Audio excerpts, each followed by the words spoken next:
ये कहानी एक छोटे से गांव सुंदरपुर की है, जहां विक्रम, उसकी पत्नी लक्ष्मी और उनका बेटा अर्जुन रहते थे। विक्रम के पास बस थोड़ी सी जमीन थी, जिससे उसका परिवार किसी तरह अपना गुजारा करता था। लेकिन अब वो जमीन उपजाऊ नहीं रही थी और हर साल फसल घटती जा रही थी। एक दिन विक्रम खेत के किनारे बैठा गहरी सोच में डूबा था। दिन ब दिन मेरी जमीन की फसल कम होती जा रही है। शायद अब मुझे कोई और काम ढूंढना होगा या नई जमीन लेनी होगी। वो घर लौटता है और लक्ष्मी को बुलाता है।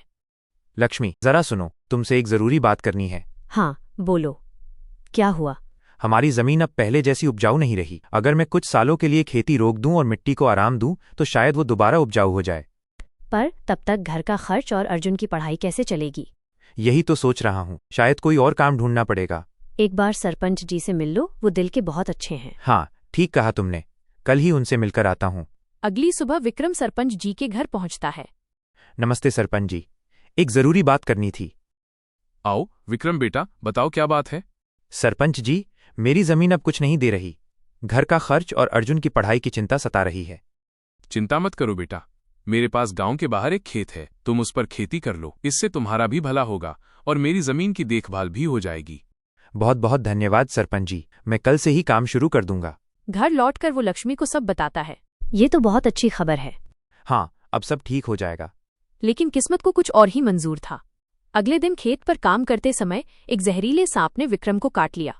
कुछ ही देर में वो बेहोश होकर गिर पड़ा। घर पर रात बीत गई, पर विक्रम नहीं लौटा। माँ, पिताजी अभी तक क्यों नहीं आए? बेटा, खेत गांव के बाहर है, शायद देर हो गई हो, तुम सो जाओ। अगली सुबह भी विक्रम ना लौटा तो लक्ष्मी सरपंच जी के पास गई।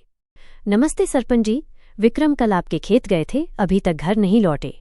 ये तो बहुत गंभीर बात है, मैं मोहन को भेजता हूँ देखने। मोहन खेत पर पहुंचता है और देखता है कि विक्रम बेहोश पड़ा है, शरीर नीला पड़ चुका है।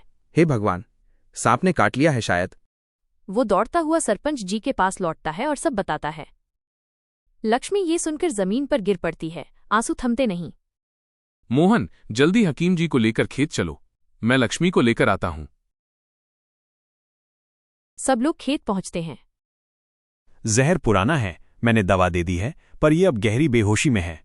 ये जीवित है, पर कब होश आएगा कहना मुश्किल है। बस दवा समय पर देती रहना। लक्ष्मी, तुम चिंता मत करो, मैं हर महीने कुछ पैसे भेजता रहूंगा।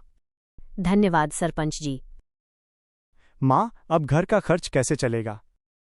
अगली सुबह लक्ष्मी सरपंच जी के पास फिर जाती है। सरपंच जी, मैं आपके खेत पर काम करना चाहती हूँ, ताकि अपने बेटे की पढ़ाई और घर का खर्च चला सकूं। बेटा, इसकी जरूरत नहीं, मैं मदद कर दूंगा।